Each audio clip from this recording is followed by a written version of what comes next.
Okay, my name's David Turner Jr.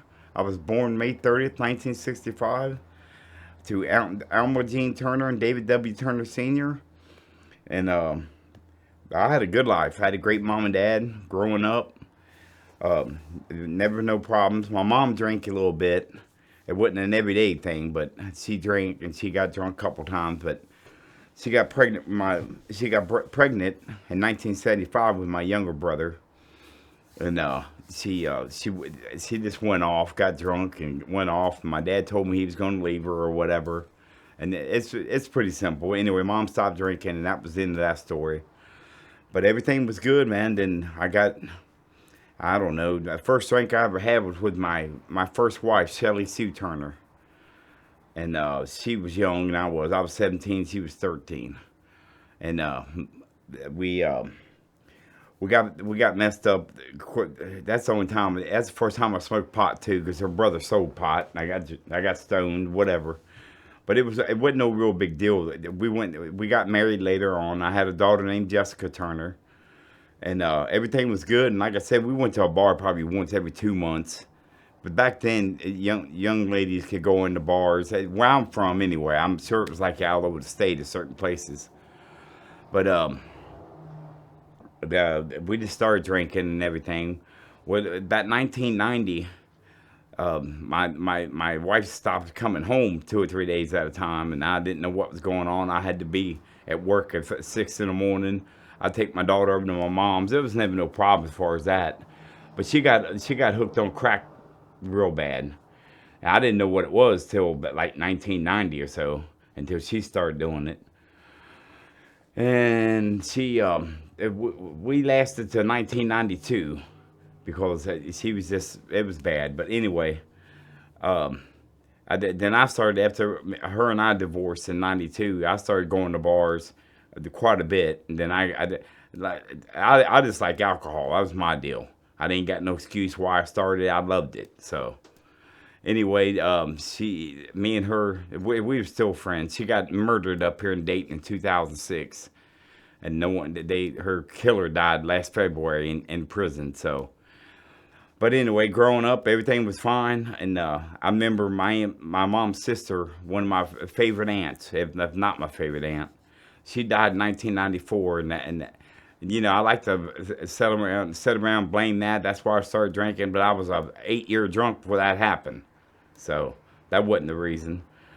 And then it just went on, and then her son, my favorite cousin, my cousin Nicky, he passed away in 19. My aunt Beulah died of an aneurysm. Her son died of an aneurysm in '96, and I can't blame drinking on that, because I went to the funeral drunk both times. So it was a hard time. And then, but anyway, life. I had the same job the whole time. I worked the same job 27 and a half years. Um, then my father passed away in '98, July 2nd, 1998, and then that was a really really hard time.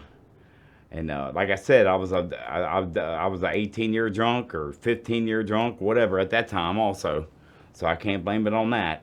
It made it worse though, I think. Than now I think about it, because my ex-wife, she told me the same thing. She thinks it got worse, so maybe it did. But anyway, after that, I had the same job at that time for, let's see, 2000 or 1980 to, I had the same job then for 18 months. I was on that job, and the owner called me. I hadn't went to work in 2 weeks, and the owner called me and told me, said, Dave, your job is here. You're safe. You come back to work when you want. And he was a really really good man, and he shut the company down. He's never done that in the 60 years he owned the company. He shut the company down for my dad in 1998.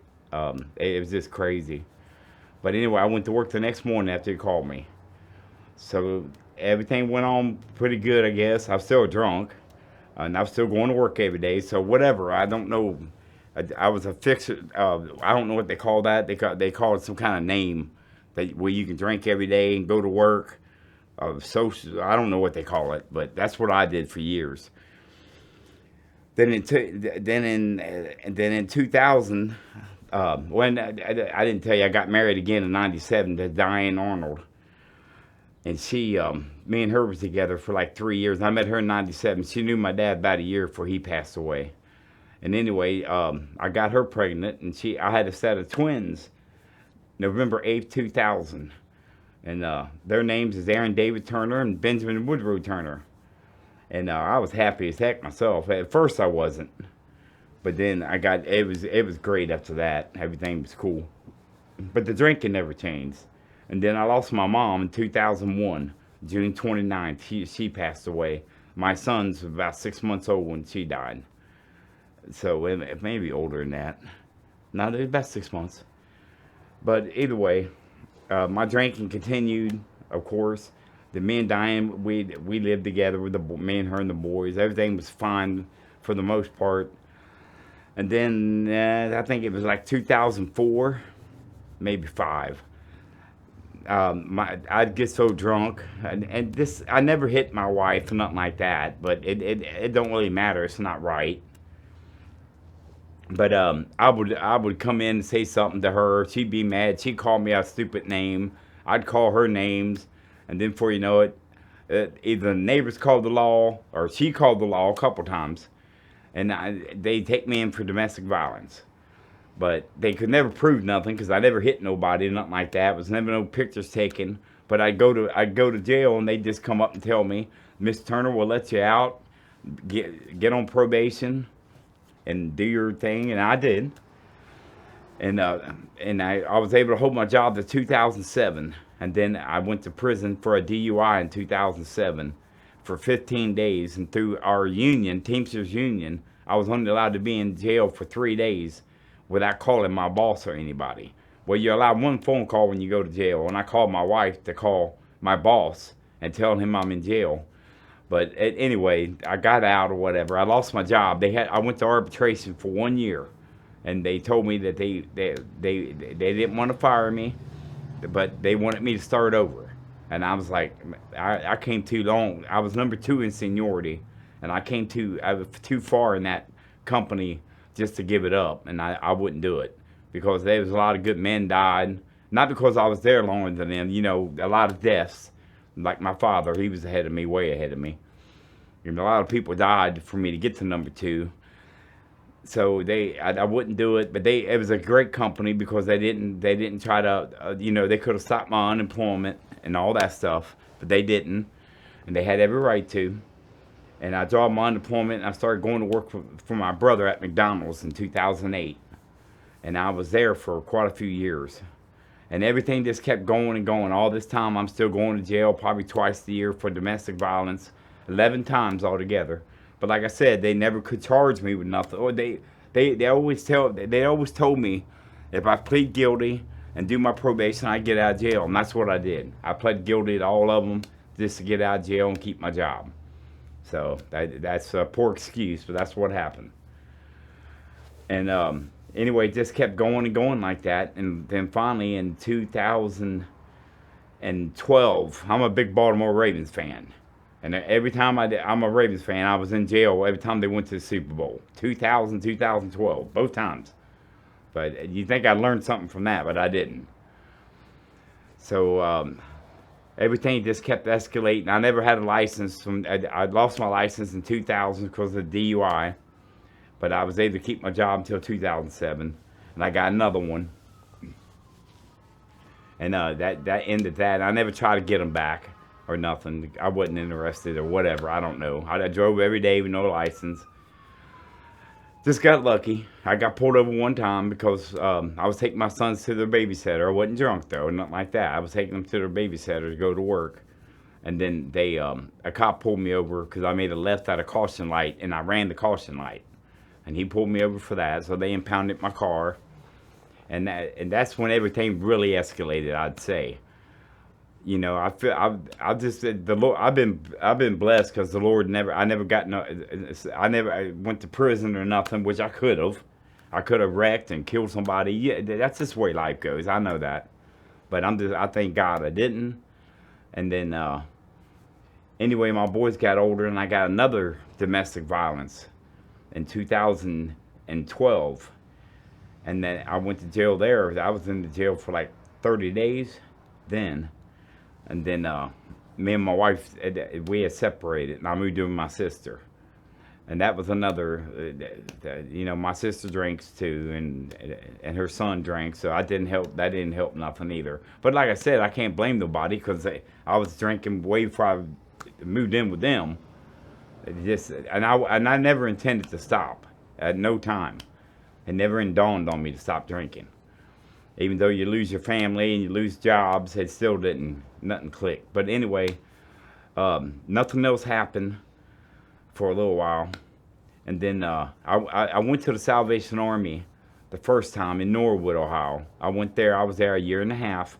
I got a job with them, worked for them, and then my brother called me and asked for my help to move from West Virginia to South Carolina, and I did. I quit my job at the Salvation Army, went there, and I never intended to stop drinking at no time, even though I was a year and a half sober.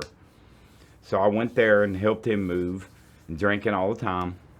And then finally my sons called me and they want me to come back home. So I came back home, went back into the Salvation Army, stayed another year and a half, got another job with them, worked for them. And then I got my own trailer, and I think I was 2000, I don't remember the year, 2013, I got my own trailer. I rent it, and then I went to work at McDonald's for the same owner I worked for in Milford, Bob Gruber, and then I stayed there about 2 years, and all the drinking still persisted. I didn't get into no trouble then. Everything was cool. Then I decided to go back into the Salvation Army for the third time. Stayed there another year and a half, give or take 15 months, somewhere in there. And then when I got out this time, I moved in with my daughter. I stayed with her for a little while, and drinking never stopped. And then I'm trying to think what led me here. Yeah, I just kept drinking, and I finally.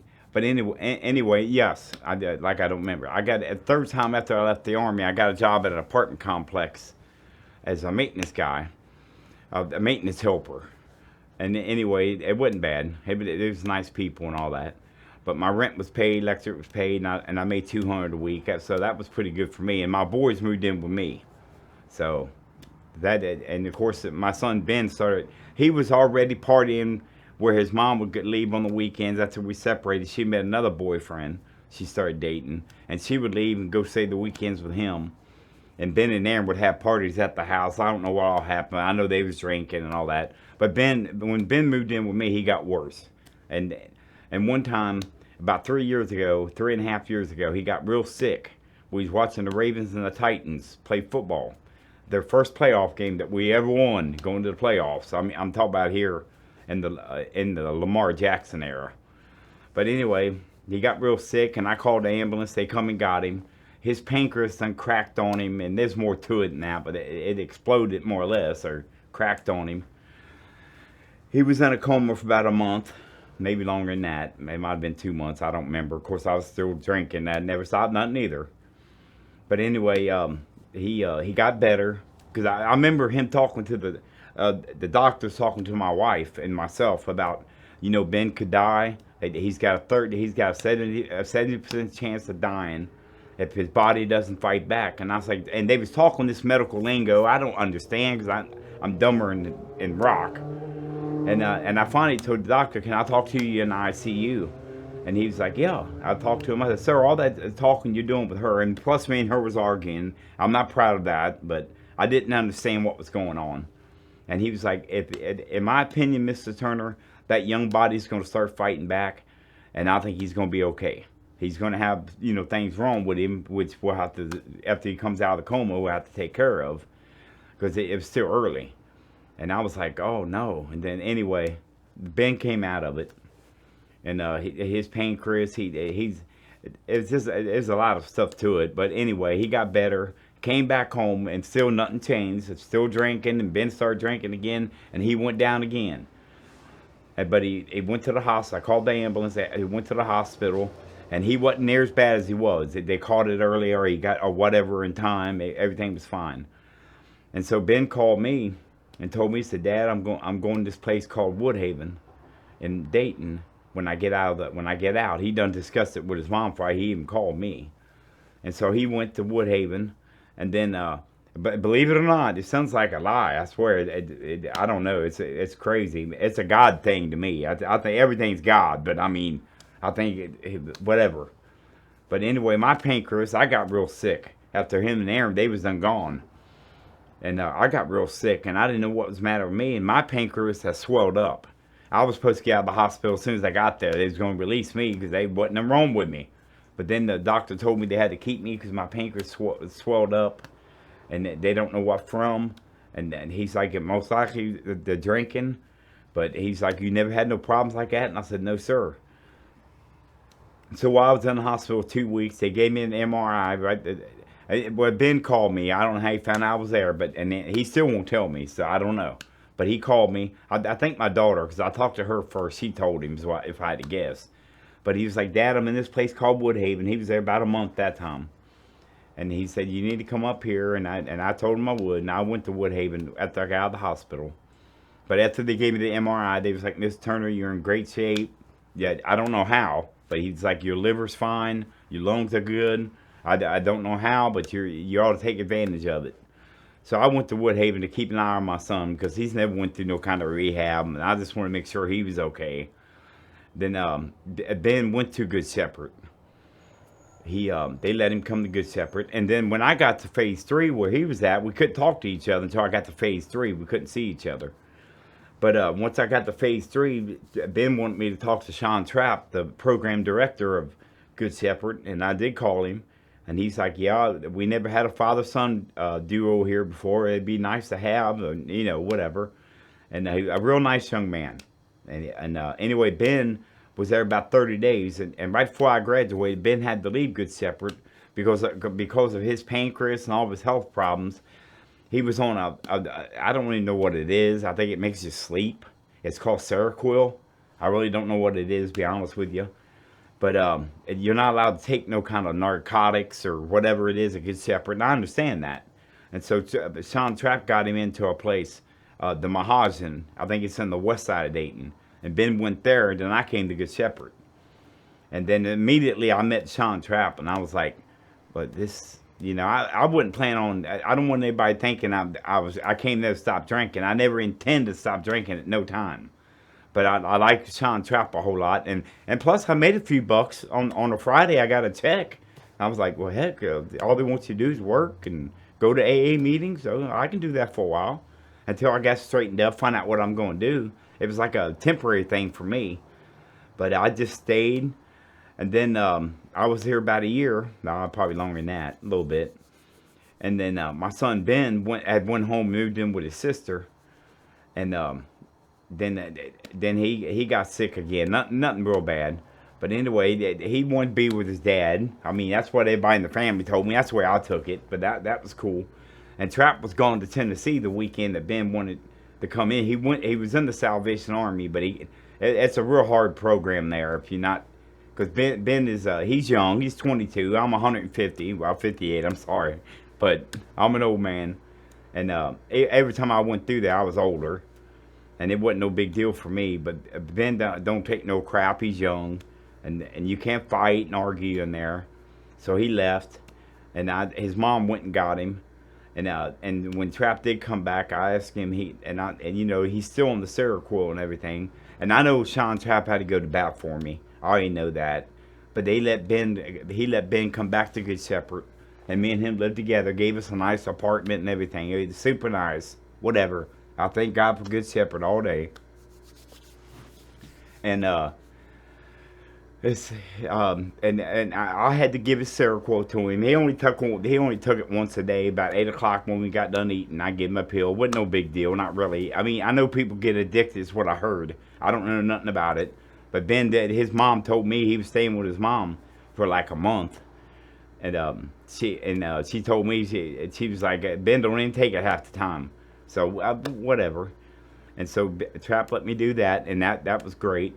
Ben was with me about a year, and about a month and a half ago, him and his girlfriend, he's got a girlfriend in Franklin, they get along real well. I tuck him down the weekends and everything. She's a nice lady. And Ben just decided it was time for him to leave because he likes her a lot, and he wants. But some people are ready or whatever. And Ben's young, and he's doing great. He's going to 2 meetings a week in Franklin. He wouldn't be nowhere where he's at if it wasn't for Good Shepherd Ministries and God. That's just the way that goes. But anyway, I've been here for, I went 30 months sober August the 7th. And it's all due to Good Shepherd Ministry, God and Good Shepherd Ministries, and Sean Trapp. I mean, that's just he's just a great young man that cares about recovery, and you have to meet him, know him. I don't know, but that's just me, and it ain't much of a story, but I hope it helps somebody.